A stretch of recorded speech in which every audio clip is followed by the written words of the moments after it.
So hello, what's up mga migs? Kumusta? Belated Merry Christmas and Happy New Year. So yun mga migs, kumusta ang inyong Pasko o New Year? Kumpleto ba inyong pamilya? Pasko o New Year? Happy ba kayo mag-celebration sa New Year and Christmas? Ayan, salamat sa Ginoo nga na kumpleto yung pamilya. Sa Pasko uban and New Year, so mura gyud natong kuan mga migs, no. Salamat sa Ginoo nga nana. Kaya ako at least nabalitaan lang na akong naman sa layo akong amahan niya. Ako karon na ako din sa puder sa akong manghod sa akong mother.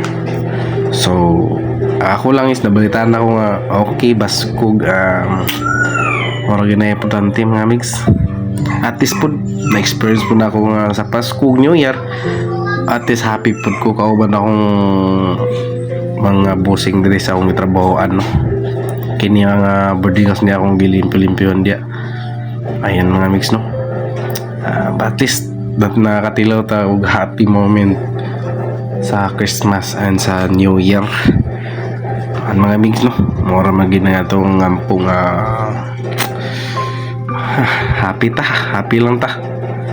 Ilan ta mawalas paglaom kay sige lang hatagan natin siguro sa Ginoo pohon ang mga sa mga kailangan nato pohon, kailangan na sa ihatag niya sa tuwa nga mga mapalipay sa ato, di ba?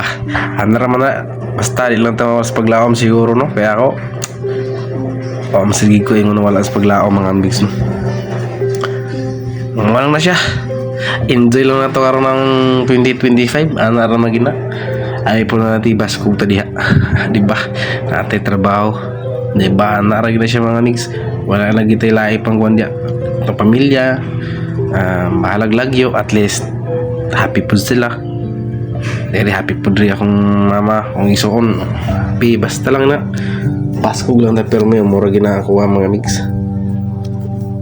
Ngayon lang, hatagan na siguro tagpabor sunod sa Ginoo, no. So karon nga time siguro murag dili pa siguro tuwa karon.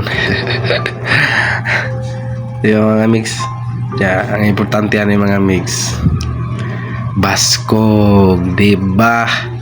So thank you mga mix sa mga nagtanaw sa akong video, ha.